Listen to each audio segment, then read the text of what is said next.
የተከበናል ስሜትም የለንም እኛ ሊከበን የሚችል አቅም ያለውም የለም እንደውም የኛ ችግሩ እዚህ ያለው አስከባሪ ነው መፈታት ያለበት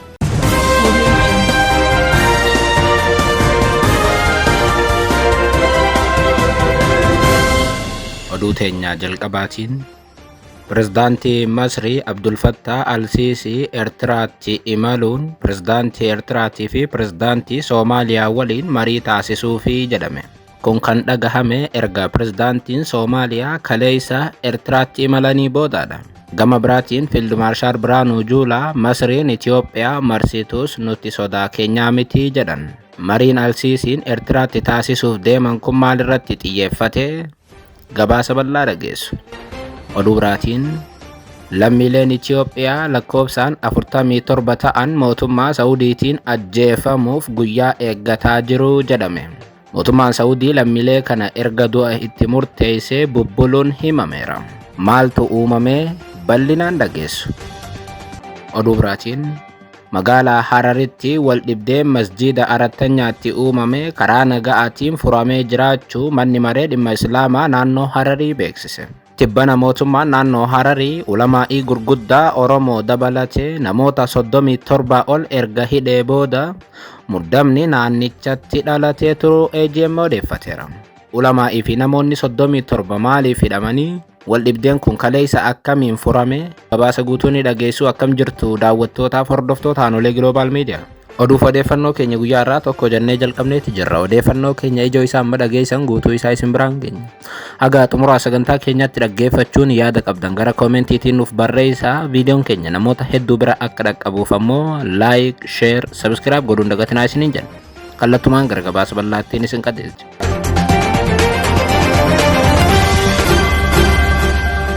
Oduu teenya jalqabaatiin magaalaa Hararitti waldhibdee masjiida Arattanyaatti uumame karaa naga'aatiin furamee jiraachuu manni maree dhimma Islaamaa naannoo Hararii beeksise. Tibbana mootummaan naannoo Hararii ulamaa'ii gurguddaa dabalatee namoota 37 ol erga hidhee booda muddamni naannichatti dhalachuu AGM odeeffateera. Muddama magaalaa Hararitti dhalate kana hordofee giddu seentummaa manni maree dhimma Islaamaa federaalaa taasiseen rakkoon ture hiikkateera jedhame. Haaluma kanaan pirezidaantii mana maree olaanaa dhimmoota Islaamummaa naannoo Hararii Sheek Abdusalaam Jibriil magaalaa Hararitti waldhibdeen masjiida Imaam Ahmad Al-Gaazii yookaan masjiida Arattanyaa keessatti uumame karaa naga'aatiin furmaata argachuu isaa himan. Pirezidaantii mana marichaa Sheek Abdusalaam Jibriil ibsa kaleessa laataniin magaalaan Harar magaalaa nagaa fi waldanda'uu ta'uu isheetiin badhaasaa fi beekamtii sadarkaa idil addunyaarraa kan argatte ta'uu ibsuun waldhibdeen tibbanaa kun mariidhaan furuun akka danda'ame ibsan. Pirezidaantichi falmiin tibbana dhalate namoota dhuunfaa fi muraasa gidduutti akka ta'e kan eeran yoo ta'u, namoonni dhuunfaa waldhibdee kana kaasan waldhibdicha gara waldhibdee sabaatti guddisuudhaaf yaalanii jiru jechuunis himatan. Pirezidaantiin kun waldhibdeen kun waldhibdee dhuunfaati haa jedhan malee AGM guyyaa 4 dura oduu argateen ji'oota 9 darbee mootummaan naannoo Hararii masjiida Arattanyaa hawaasni musliimaa kan Oromoo ijaarrate hawaasa kana harkaa baasuudhaaf qaama biraatiif dabarsee kennuuf yaalii taasisaa turuu odeeffanne. Waldhibdeen kun akka ka'u kan taasises mootummaa naannoo Harariitii jedha maddi AGM guyyaa 4 dura odeeffannoo nuuf erge. Taatee kanarratti pirezidaantiin majliisa Harar kaleessa akka jedhanitti odeeffannoon dogoggoraa fi bu'uura hin qabne namoota dhuunfaa tokko tokkoo fi keessattuu miidiyaa hawaasaa fayyadamuun tamsa'aa tureera jedhan. Odeeffannoon kunis walitti bu'iinsi gara sabaatti akka harkifatu tahaa ture jechuun himatan. Haa ta'u malee jedhan pirezidaantii mana marichaa kun Harar bakka namoonni amantaa aadaa fi afaan adda addaa qaban jaarraa hedduuf karaa nagaa fi waldanda'iinsaa waliin keessa jiraatanii fi ammas waliin keessa jiraachaa jiranidha jechuun ibsan. Hariiroon hawaasummaa cimaan ummata ishee gidduu jiru kun gara sadarkaa walitti bu'iinsaatti osoo hin hammaatiin karaa naga'aatiin hiikuu dandeenyeerraa jedhan. Jalqabuma saba kamtu saba kamitti bu'a kan jedhu pirezidaantii majliisa Harar kun ifa godhuu baatanis Xaxaa siyaasaa mootummaan naannoo Hararii saboota lamaan gidduutti xaxeen saboonni obbolaa lama walitti bu'uu bira gahuu AGM mirkaneeffateeru. Kanaas haa ta'u sana hooggansi mana maree dhimma Islaamaa naannoo Hararii erga waldhibdeen kun uumame kaasee rakkoo kana furuudhaaf mootummaa naannichaatii fi dhaabbilee nageenyaa waliin walitti dhiyeenyaan akkasumas ammoo karaa uummata hirmaachiseen hojjechaa akka turan Pirezidaantiin Majlisa Harar ibsaniiru.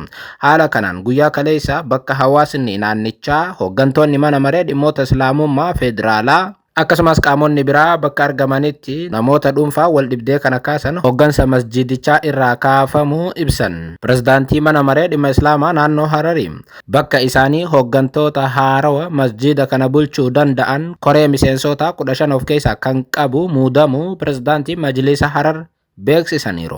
Akka isaan jedhanitti gaggeessitoonni masjidichaa kan duraanii guutummaatti kaafamaniiru. Faallaa kanaatiin mootummaan naannoo Hararii garuu ulamaa'ii gurguddoo lama dabalatee namoota 37 hidhee rakkisaa akka ture AGM odeeffateera.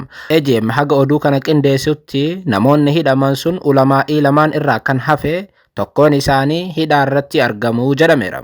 Yoo xiqqaate namoonni 35 ol ammatti sababa waldhibdee masjida kanaatiin hidhamaniiru. Erga waldhibdeen uumame karaa nagaatiin furame hawaasni muslimaa keessumaa kan Oromoo maaliif akka naannichatti hidhaman pirezidaantiin Majlisa Hararii ifa waan godhan hin qaban.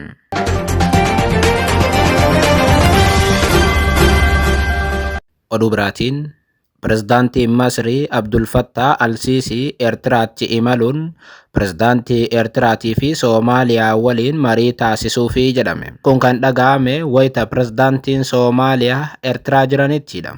Gama biraatiin ajajaa waraana Itoophiyaa Fiild Maarshaal Biraanuu Juulaa Masriin Itoophiyaa marsitees marsuu baattees sodaa hin qabnu jedhan. Ganama irraa odeeffannoo baheen pirezidaantiin Masrii Abdul Fattah Al-Sisi gara Eertiraatti imaluun pirezidaantii Eertiraa Isaayyaas Afeworqiitii fi pirezidaantii Soomaaliyaa Hassan Sheikh Mahamud waliin mari'achuuf akka jiran ibsameera. Mariin kunis tasgabbii naannoo irratti keessumaa kan gaanfa Afrikaa irratti kan xiyyeeffate akka ta'e ibsameera. Hooggantoonni kunneen waldhibdee Itoophiyaa fi Soomaaliyaa gidduutti dabalaa jiruu fi dhiibbaa waldhibdeen kun naannicha irratti geessisuu danda'an ni ilaalu jedhameera. Gama biraatiin waldhibdee laga Abbayyaa irratti Itoophiyaa fi Masrii gidduutti hammaate irrattis marii bal'aa ni taasisuu jedhamee eegama. Itoophiyaa doorsisuudhaaf ammoo pirezidaantoonni biyyoota sadeenii waliigaltee haarawaas ni mallatteessuu jedhamee eegama.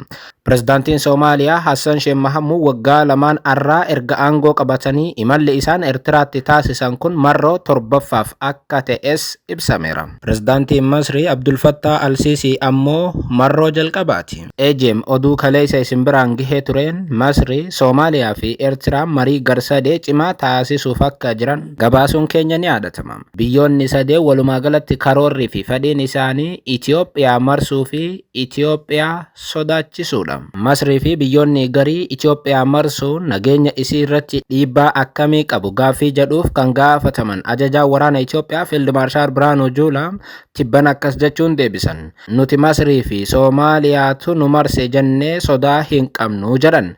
Nuti biyyoota ollaa hunda waliin nagaa qabna jechuunis dubbatanii turan. Fiild Maarshaal Biraanuu Juulaa turtii miidiyaa raayyaa ittisa biyyaa faana guyyaa tokko dura taasisaniin ammatti sodaan keenya keessatti waraana gaggeeffamaa jirudha malee isa alaatiif sodaa hin qabnu jedhanii turan. ፊልድ ማርሻል ብርሃኑ ጁላ ስለዚህ የከበበን የለም የተከበናል ስሜትም የለንም እኛ ሊከበን የሚችል አቅም ያለውም የለም እንደውም የኛ ችግሩ እዚህ ያለው አስከባቢ ነው መፈታት ያለበት እኛ እሱ ላይ ምናተኩረው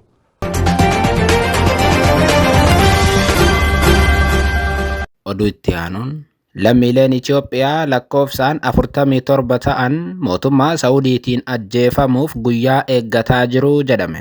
Godaantonni lammiilee Itoophiyaa kibba Saawud Arabiyaatti duuti itti murtaa'ee mana hidhaa Naajiraan keessatti argaman mootummaan Itoophiyaa jidduu galee lubbuu isaanii akka oolchuuf gaafatan.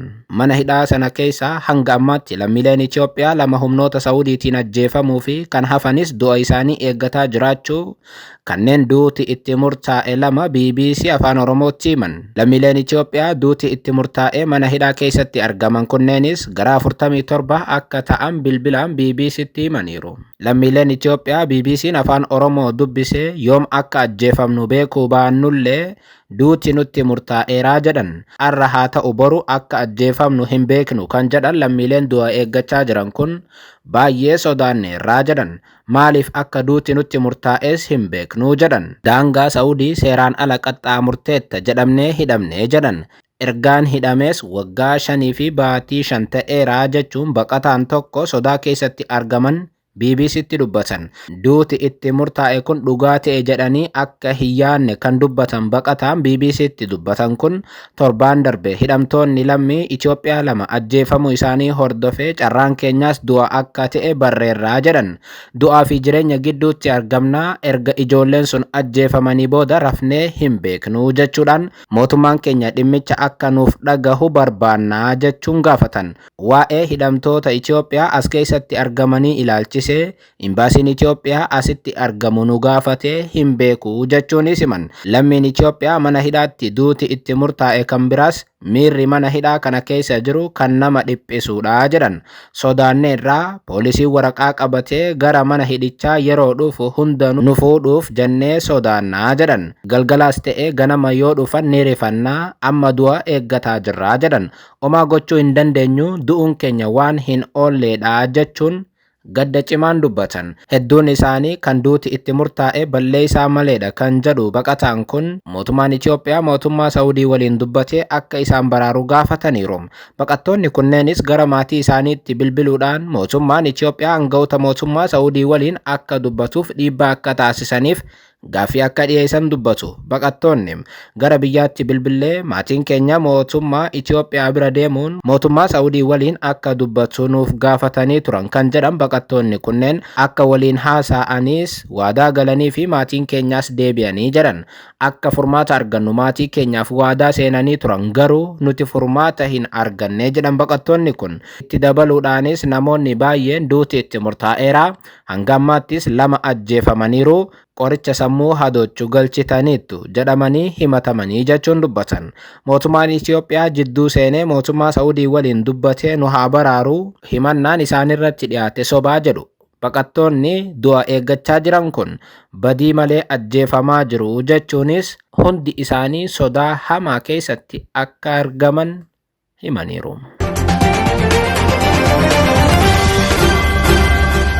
Oduu itti aanuun Pireezidaantiin bulchiinsa yeroo naannoo Tigraay obbo Geetaachoo Raddaa dhibdee TPLF furuudhaaf marii taa'uu akka danda'an himan. Diina keenya nu balleessuuf ture waliinuu araaramneerraa jechuun Abiyyi Ahmad akka diina isaanii ta'etti ibsan Geetaachoo Raddaa. Pireezidaantiin bulchiinsa yeroo naannoo Tigraay obbo Geetaachoo Raddaa dhibdee aanga'oota TPLF gidduutti dhalate furuudhaaf marii taa'uu akka danda'an himaniiru. Obbo Geetaachoo Raddaa dhibdee dhaaba isaanii gidduutti mudate ilaalchisee BBC waliin gaaffiif deebii taasisaniin mariin gonkumaa jiraachuu dhabuu hin danda'u jedhan. Waraanni kaaba Itoophiyaa waliigaltee Piriitooriyaatiin erga raawwatee booda garaagartummaan ilaalchaa aanga'oota olaanoo dhaabichaa gidduutti mudate dhaabicha lamatti baasuun erga ifa ta'ee ji'oonni lakkaa'amaniiru. Tibbana ammoo gareen Dr. Dabratsiyoon Gabramikaa'eliin durfamu obbo Geetaachoo dabalatee aanga'oonni bulchiinsa yeroo naannichaa aangoo fudhatama qabu hin qaban jechuun naannicha bulchuu akka hin dandeenye fi aangoo irraa kaasuu ibsee ture. Bulchiinsi yeroo naannichaatis deebii kenneen adeemsa akka kanaa dura dhaabbachuuf tarkaanfii akka fudhatu dhaadatee ture. Rakkoo TPLF mudate kana ilaalchisee mootummaan federaalaa ifatti haga yoonaa waan jedhe hin qabu. Obbo Geetaachoo Raddaa yaada BBCdhaaf kennaniin yoo gareen Dr. Dabratsiyoon Gabramikaa'el aangoo kanaaf mirga akka qabu itti dhaga'ame bulchiinsa yeroo waliin osoo hin taane mootummaa federaalaa waliin dubbachuu qaba jedhan. Itti dabaluudhaanis gartuulee amma TPLF keessa jiran lamaan keessaa kamtu seera qabeessa gaaffiin jedhu yeroo dheeraaf falmisiisaa ta'ee itti fufaa jedhan. Pireezidaanti Geetaachoo Raddaa turtii BBC waliin taasisaniin akka qaama naannicha bulchuutii fi dhaabichas cimsuu qabuutti komii hanga irraa eeggamu hin baane wanta jedhuuf deebii yoo kennan dhaabichi bakka lamatti kan ba'e ji'a 2 asii jedhan. tattaaffiiwwan godhaman keessatti fedhiin namoota biroo dhabamuu fi danqaaleen biroo mudachuu simaniiru. Ammoo gama isaaniitiin hanqinni jiraachuu amanan Geetaachoon dhibdeen keessoo dhaabichaa kun waraana gaaga'aa booda naannicha deebisanii ijaaruuf hojiilee hojjetaman boodatti akka hin deebisne wabii maaltu jira jedhamanis gaafatamaniiru. Geetaachoon obbo Geetaachoo yoo deebisan ani ofitti amanamummaa qaba yoon jechuu baadheyyuu uummanni Tigraay qormaata kamuu keessa darbee cimee bahuu akka danda'u waan mirkaneesseef ofitti amanamummaa qabaa jedhan. Wanti uummanni eeguu fi haalli hooggansa isaanii yaaddeessaa ta'us duula bal'inaan dargaggeessa naannichaa waliin gaggeessaa jiraniin dhibdee jiruuf fala kaa'uun akka danda'amu akeekaa jedhaniiru. Diina nu balleessuudhaaf ka'e waliiniyyuu mariidhaaf teenyeerra kan jedhan obbo Geetaachoo Raddaam garee TPLF yeroo ammaa kana dhibdee keessa waliin seenanis jaallan isaanii waliin taane diina hunda lolleedha jechuun jara keenya waliin marii yoomiyyuu jiraachuu ni danda'a jedhan. Ammoo jedhan Geetaachoon adeemsi garee Dabratsiyoon Gabra Mikaa'elii fi ibsi isaanii tibbanaa balaaleeffatamuu qaba jedhaniiru. Diina jechuun kan Geetaachoo Raddaa ibsan kun Abiyyi Ahmad ture.